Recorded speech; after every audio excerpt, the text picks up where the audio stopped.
Sudah jelas ya sekarang ya? Sudah, Pak. Sudah. Siap, baik.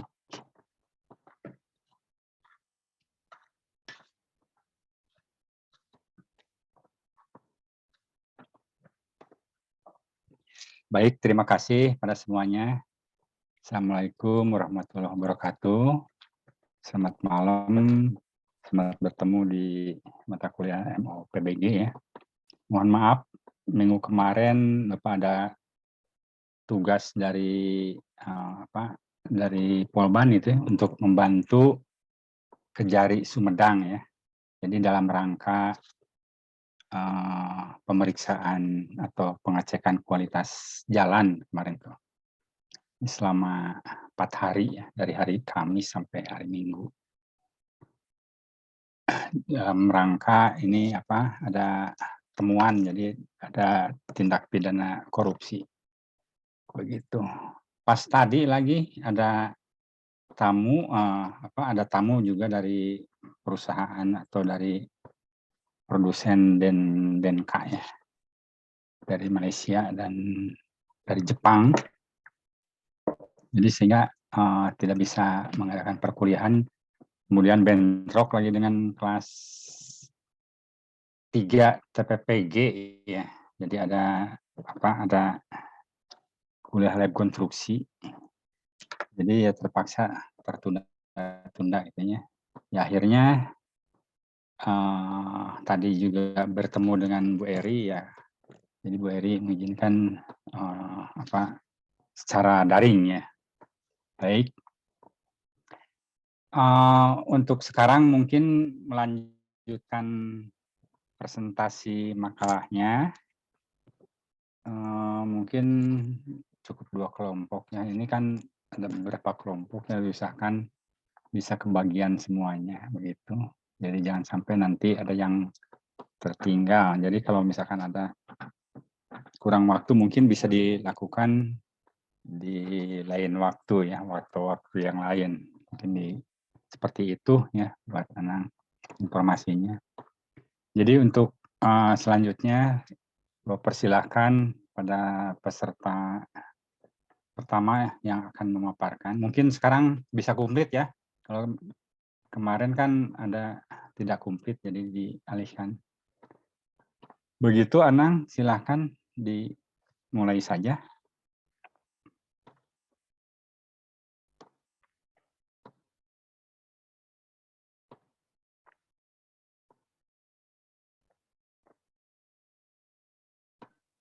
Pak, saya izin share screen ya, Pak. Silahkan.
Ya, kebetulan tadinya kan Dinar tidak ikut ya, jadi sekarang bisa. Dikomplit nih. Baik. Terima kasih.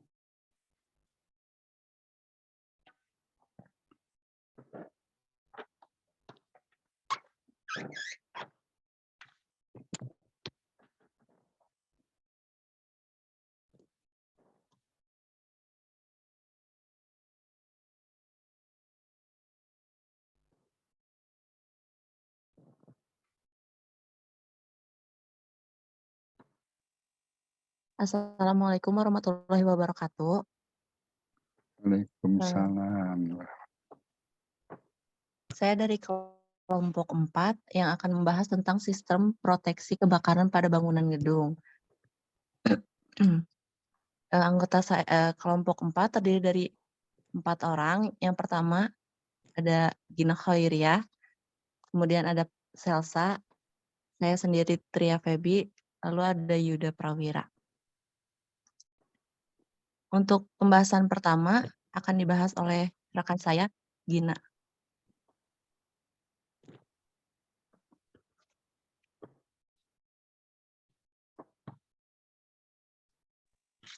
Baik, yang pertama yaitu pengertian dan fungsi sistem proteksi kebakaran.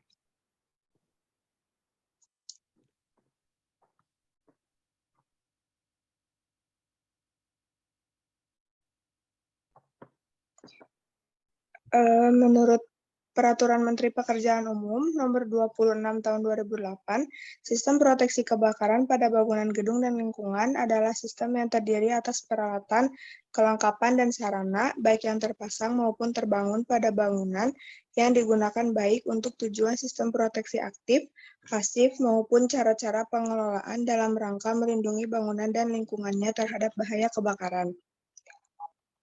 Pencegahan kebakaran pada bangunan gedung adalah mencegah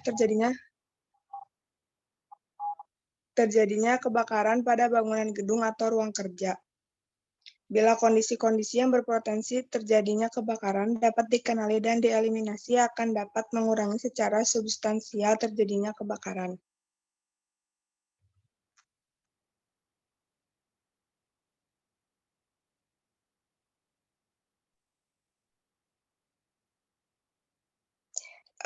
Untuk sistem proteksi kebakaran ini dibagi menjadi dua. Yang pertama ada sistem proteksi kebakaran aktif.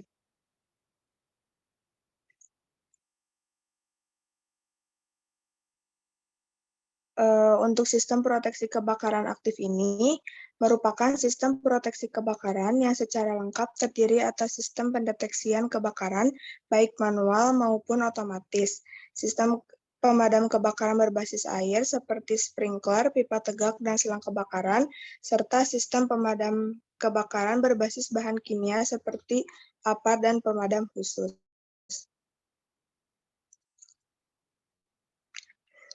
Yang pertama, yang termasuk sistem proteksi kebakaran aktif, ada fire alarm system. Yang termasuk pada fire alarm system ini, yang pertama ada heat detector, di mana merupakan komponen fire alarm yang berfungsi untuk mendeteksi jika ada kenaikan suhu panas. Sensor ini akan aktif dan membunyikan alarm belnya ketika suhunya ada di angka 55-63 derajat Celcius. Yang kedua ada smoke detector, di mana sensor ini berfungsi untuk mendeteksi jika terdapat asap di dalam sebuah ruangan. Jika smoke detector mendeteksi keberadaan asap, secara otomatis akan mengirimkan sinyal ke fire alarm dan membunyikan alarm bell.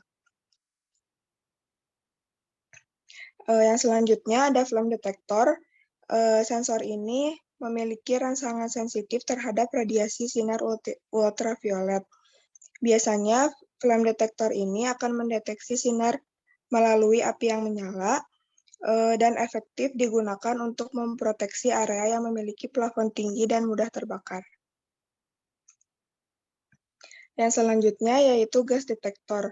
Sensor ini berfungsi untuk mendeteksi jika terdapat kebocoran gas di ruangan dan terdapat ada dua jenis gas yang bisa terdeteksi yaitu LPG dan LNG. Untuk jenis-jenis fire alarm system ini, yang pertama ada non-addressable system, di mana komponen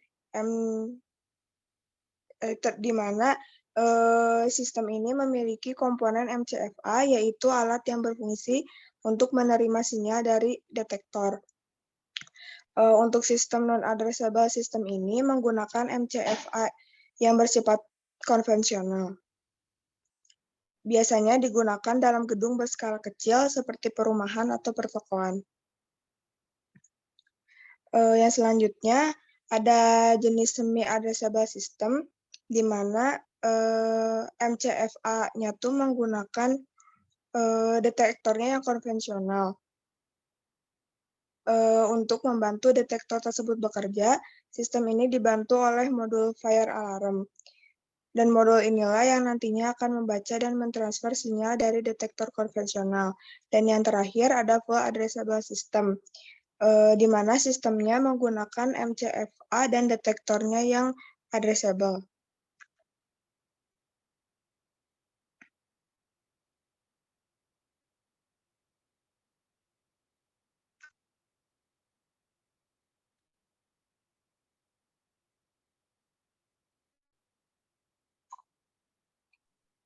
Yang selanjutnya, alat pemadam api ringan atau APAR. Jelaskan oleh Selsa.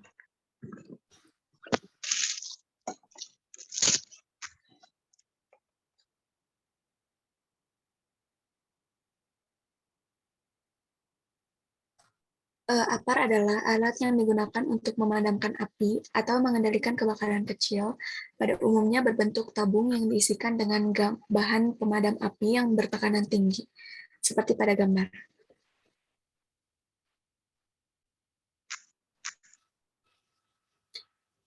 Yang selanjutnya, jenis-jenis APAR ada 4, yaitu alat pemadam api air, yang kedua ada busa, yang ketiga serbuk kimia, dan yang terakhir ada karbon dioksida.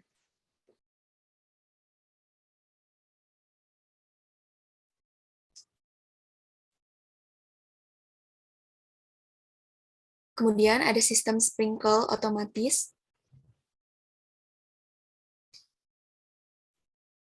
Sprinkler adalah suatu sistem otomatis penyiraman air melalui kepala yang melekat pada sistem perpipaan yang mengandung air dan terhubung ke suplai air sehingga debit air keluar dengan segera dikarenakan dari sensor sensitif berupa air raksa yang pecah dan terkoneksi oleh suhu yang panas yang ditimbulkan dari sesuatu yang terbakar.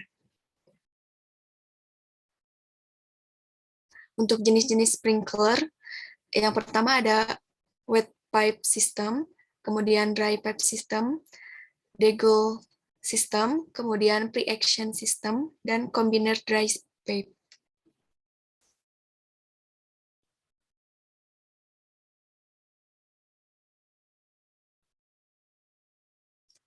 Yang selanjutnya, sistem proteksi kebakaran pasif.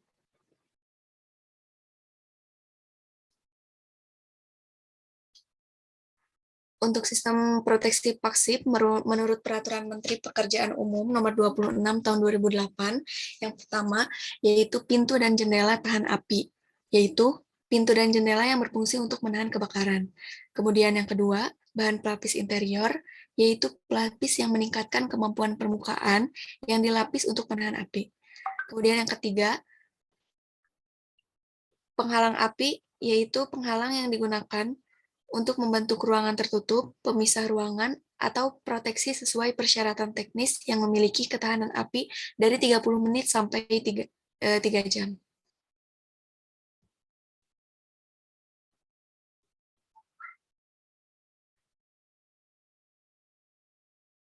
Yang keempat, partisi penghalang asap, yaitu alat yang berfungsi untuk membagi-bagi ruangan dalam rangka membatas gerakan asap. Kemudian yang kelima yaitu atrium, merupakan ruang terbuka besar dengan atap tertutup yang dikelilingi bangunan.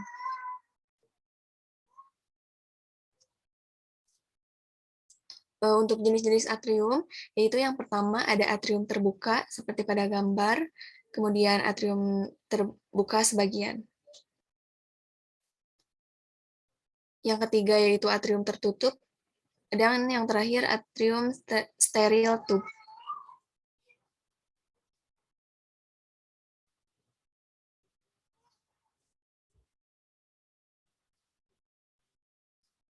Kemudian penyebaran asap pada atrium dan metode pengeluarannya.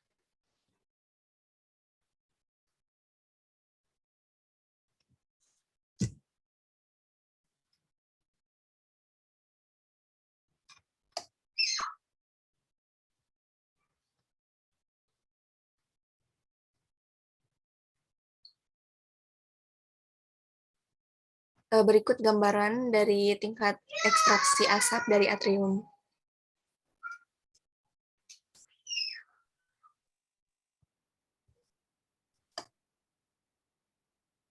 Selanjutnya pemeliharaan dan pemeriksaan sistem proteksi kebakaran. Pemeliharaan konstruksi tahan api. Konstruksi tahan api yang disyaratkan di sini merupakan penghalang api, dinding luar dikaitkan dengan lokasi bangunan gedung yang dilindungi. Persyaratan ketahanan api yang didasarkan pada tipe konstruksi, partisi penahan penjalaran api dan penutup atap. Harus dipelihara dan harus diperbaiki, diperbaharui atau diganti dengan tepat apabila terjadi kerusakan, perubahan, keretakan, penembusan, pemindahan atau akibat pemasangan yang salah. Apabila dinding atau langit-langit tahan api yang terbuat dari bahan gipsum rusak hingga timbul lubang, maka bagian dinding atau langit-langit gipsum tersebut harus diganti atau dipulihkan kembali ketahanan apinya dengan memakai sistem perbaikan yang disetujui atau menggunakan bahan dan metode yang setara dengan konstruksi awalnya. Pintu dan jendela tahan api. Pemasangan dan pemeliharaan pasangan konstruksi dan peralatan yang digunakan untuk melindungi bukaan pada dinding, lantai, dan langit-langit terhadap penyebaran api dan asap di dalam, ke dalam maupun keluar bangunan gedung harus memenuhi persyaratan sebagaimana disebutkan dalam ketentuan baku yang berlaku tentang standar uji pintu dan jendela tahan api. Saluran udara dan bukaan pemindah udara. Pemeliharaan pada saluran udara dan bukaan pemindahan udara ditentukan dengan akses damper-damper yang harus disediakan untuk keperluan pemeriksaan pengujian dan pemeliharaan. Bukaan akses tersebut harus tidak mengurangi tingkat ketahanan api dari pasangan konstruksi penghalang api. Kemudian sistem sprinkler. Sistem sprinkler yang dipasang sesuai dengan persyaratan teknis ini harus dipelihara dengan baik sekurang-kurangnya untuk memberikan tingkat unjuk kerja dan tingkat proteksi sebagaimana dirancang. Pemilik gedung bertanggung jawab atas pemeliharaan sistem dan menjaga sistem tatap dalam kondisi yang baik. Suatu sistem yang dipasang sesuai persyaratan teknis ini harus diperiksa, diuji, dan dipelihara sesuai standar untuk pemeriksaan, pengujian, dan pemeliharaan sistem proteksi kebakaran berbasis air.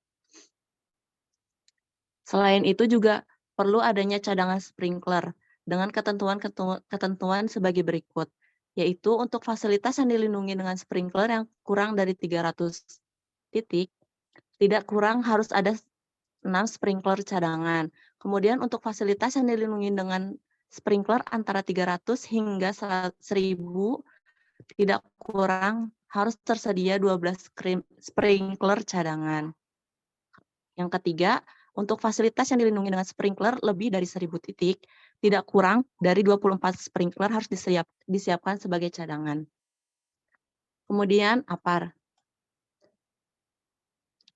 Pemeriksaan, pemeliharaan, dan pengisian ulang. Pemilik, wakil yang ditunjuk untuk atau penghuni bangunan gedung yang ada di dalamnya dipasang APAR harus bertanggung jawab untuk pelaksanaan inspeksi, pemeliharaan, dan pengisian ulang. Pemeliharaan, perawatan, dan pengisian ulang harus dilakukan oleh petugas yang terlatih, mempunyai manual perawatan menyeluruh, alat perkakas dari jenis yang cocok, bahan isi ulang, pelumas, dan rekomendasi manufaktur untuk penggantian bagian-bagian atau bagian yang khusus terdaftar untuk digunakan di dalam APAR. Pemeliharaan harus dilakukan pada jangka waktu tidak lebih dari 1 tahun. Setiap APAR mempunyai kartu atau label yang dilekatkan dengan kokoh yang menunjukkan bulan, tahun, dilakukannya pemeliharaan, dan memberikan identifikasi petugas yang melakukan pemeliharaan. Sedangkan untuk pengisian ulang, semua APAR yang dapat diisi ulang harus diisi ulang setelah setiap penggunaan atau sebagaimana yang ditunjukkan saat inspeksi atau ketika dilakukan pemeliharaan. Sistem deteksi dan alarm kebakaran dan sistem komunikasi. Untuk menjamin integritas operasional, sistem alarm kebakaran harus mempunyai sebuah program pemeliharaan dan pengujian yang disetujui memenuhi persyaratan yang berlaku dari SNI 04-02-25 tahun 2000 atau edisi terbaru dan SNI 03-3985 tahun 2000 atau edisi terbaru. Inspeksi uji coba dan pemeliharaan sistem proteksi kebakaran. Ketentuan untuk uji coba dan pemeliharaan sistem proteksi kebakaran persyaratan minimum inspeksi uji coba dan pemeliharaan sistem proteksi kebakaran. Jenis sistem meliputi sistem deteksi dan alarm kebakaran dan sistem komunikasi suara darurat. Yang kedua, alat pemadam api ringan atau APAR. Yang ketiga, sistem pompa kebakaran terpasang tetap. Yang keempat, ada sistem tegak dan selang atau hidran bangunan. Yang kelima, ada sistem sprinkler otomatik. Yang keenam, sistem pemadam kebakaran terpasang tetap lain. Yang ketujuh, ada sistem pengendalian dan manajemen asap.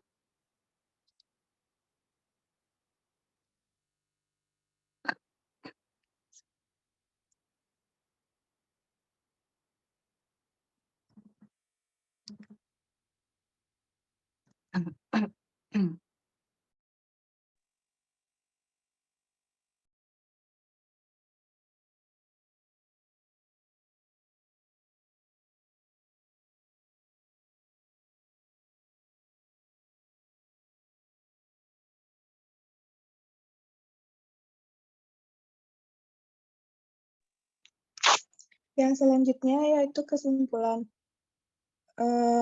Untuk kesimpulannya, proteksi gedung atau bangunan terhadap kebakaran terbagi menjadi dua, yaitu proteksi kebakaran aktif dan pasif, di mana untuk proteksi kebakaran aktif merupakan sebuah sistem proteksi kebakaran yang secara lengkap terdiri atas sistem pendeteksian kebakaran baik manual ataupun otomatis. Sedangkan untuk proteksi kebakaran pasif merupakan sistem proteksi kebakaran yang terbentuk atau terbangun melalui pengaturan penggunaan bahan dan komponen struktur bangunan, kompartemenisasi atau pemisahan bangunan berdasarkan tingkat ketahanan terhadap api, serta perlindungan terhadap bukaan. Proteksi gedung terhadap kebakaran perlu diterapkan pada setiap gedung untuk mencegah terjadinya kebakaran pada bangunan gedung atau ruang kerja. Bila kondisi-kondisi yang berpotensi terjadinya kebakaran dapat dikenali dan dieliminasi, akan dapat mengurangi secara substansial terjadinya kebakaran. Untuk memastikan bahwa sistem proteksi aktif maupun pasif tetap berfungsi sebagaimana mestinya, perlu dilakukan pemeliharaan atau pemeriksaan sistem proteksi kebakaran secara berkala dengan tahap dan ketentuan yang berlaku.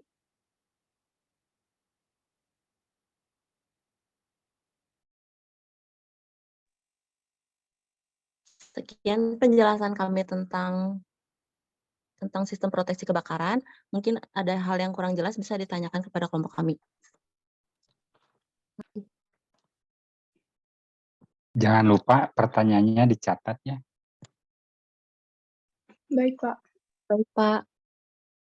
Jadi pertanyaannya yang bertanya juga dicatat, nanti juga yang menjawab dicatat. Dan nantinya dilampirkan pada makalahnya ya, sebelum dikumpulkan. Silakan dimulai. Silakan barangkali ada yang mau bertanya.